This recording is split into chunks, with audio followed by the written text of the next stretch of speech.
Nous nous trouvons aujourd'hui dans une très grande journée, le jour que le Rabbi a pris son leadership.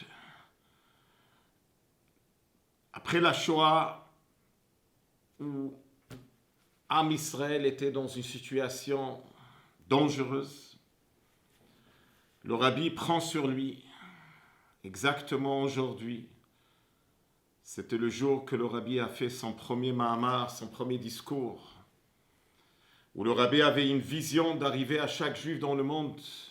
Aujourd'hui, on voit qu'il a réalisé cette vision. Quel jour le Rabbi prend son leadership, le 11 Shvat, le 11 du 11, le 11e jour du 11e mois, le Rabbi est né le 11 Nissan. Quel rapport entre le Rabbi et le 11? Le 11 représente le chiffre qui dépasse le parfait. Dans ce monde, il y a le chiffre 10. Pour avoir minyan, ça prend 10. Akadosh Baruch Hu, il a créé le monde avec 10 paroles. Les 10 séphirotes, les 10 commandements. Le 11, c'est quand on dépasse la logique. C'était toujours le message du Rabbi. Il faut dépasser la logique. Il faut toujours faire un effort. Je voudrais partager avec vous une histoire en honneur de cette grande journée. Le chaliard du Rabbi en Milan, le Rav Gersh Mendel Garelik Alav Shalom, qui était un ami inséparable de mon père, et lui, il est parti en Shlichut en 1959 en Italie. Et c'était quelques mois après leur mariage que le Rabbi leur a demandé d'aller en Shlichut. Dans ce moment-là, c'était rare d'aller en Shlichut. Mais avant de prendre le vol, ils ont été reçus par le Rabbi en audience privée, en Yechidut. Et le Rabbi leur a posé la question, est-ce que vous allez en Shlichut avec joie? C'était une question assez émouvante qui leur a montré comment c'est important pour le Rabbi qu'il le fasse avec joie. Et vers la fin, le Rabbi leur a offert un livre de Tanya. Il leur a dit, quand vous êtes dans l'avion, on ne sait jamais, peut-être quelqu'un il va avoir besoin d'un livre de Tanya. Si vous trouvez quelqu'un, vous allez lui donner. Bon, ils sont sortis directement de cette Yechidou, directement. Il y avait une voiture qui les attendait, il y avait des amis qui les ont accompagnés. Et quand l'avion a atterri, ils ont réalisé, waouh! Et maintenant, le travail commence. On ne sait même pas comment ça va se passer, où on est parti, Caire, loin de tout le monde. Et voilà, le capitaine, il annonce, ça y est, on est arrivé. Et là, tout d'un coup, il y a quelqu'un qui s'approche d'eux. Il demande au rabbin Garel, est-ce que vous avez par hasard un livre de Tanya? Et tout de suite, il lui donne le livre de Tanya que le rabbi lui a donné. Il lui pose la question, pourquoi tu t'intéresses au livre de Tanya? Il dit, moi je ne suis pas un grand chassid, mais moi je fais beaucoup de commerce en France.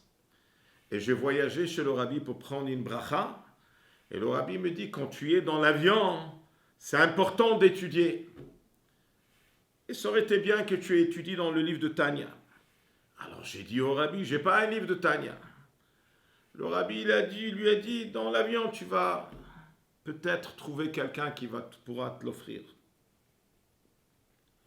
À ce moment-là, le rabbin Gareli, qu'il a compris un message très fort, qu'il a accompagné dans toute sa shlichut. Le rabbi, il fait, le rabbi, il agit. Et nous, comme des soldats, on doit faire ce qu'on doit faire. Et la mission va se réaliser avec les forces de Dieu. Dans la paracha de cette semaine, c'est le seul Shabbat dans l'année qui s'appelle Shabbat Shira, le Shabbat de la chanson. Le pasuk qui dit Az Yashir Moshe Uvnei Israël. Il y a 3 opinions dans Masechet Sota. Qui a chanté? Il y a l'opinion de Rabbi Akiva que c'était seulement Moshe Rabbeinu qui a chanté et les Juifs juste y répétaient. Alors lui, il disait Ashir al Hashem ki gao gaa. Les Juifs, ils disaient Ashir al Hashem. Sous verochvo ramavayam, Ashir al Hashem. Après vient Rabbi Eliezer. Il dit que Moshe Rabbeinu, il a chaque verset qu'il disait, le peuple juif répétait après lui. Après, il y a une troisième opinion, qui est l'opinion de Rabbi Nehemia, que Moshe Rabbeinu, il a démarré. Mais tout le peuple juif a chanté avec lui. Comment est-ce possible? Parce qu'ils ont été inspirés par Ruach HaKodesh, ils avaient la prophétie. Tout le monde a chanté avec lui. Qu'est-ce qui se cache derrière ces trois opinions? Il y a une sikha extraordinaire que le rabbi développe, il dit. Il faut comprendre. Qu'est-ce que ça représente un bon juif? C'est quoi le niveau le plus haut à quoi un juif il peut atteindre? Eh bien, il y a trois réponses. Obéir, s'identifier, leadership. Il va dire un bon juif, c'est quelqu'un qui obéit. Il fait tout ce qu'il doit faire. Il ne pose pas de questions. Il vient 3 fois par jour à la synagogue. Il prie, il étudie, il va à des cours. Après, il y a un autre juif qui est non seulement qu'il écoute, mais il étudie, il approfondit et il est capable de répéter tous les cours et toutes les explications qu'il a reçues. Après, il y a un troisième niveau, c'est un leader. Un bon juif, c'est pas rien qui répète la chanson de Moshe Rabbeinu, mais que lui-même il chante. Il n'attend pas l'appel du rabbin, mais là-bas où il y a, lui-même il devient un leader.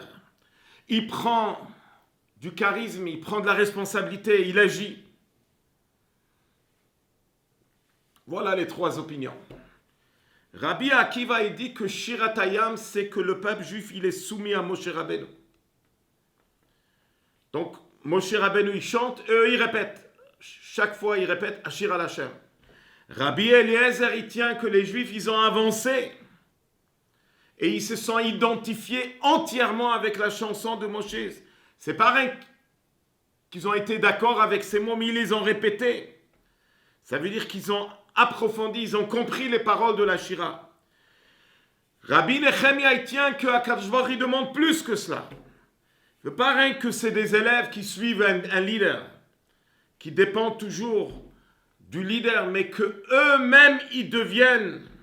Le message, il a tellement profond pénétré en eux que eux-mêmes ils sont devenus le message. C'est la fête de cette semaine, le 11 Shvat, le Yud Shvat, 11 Shvat. Le Rabbi a créé une génération de leaders.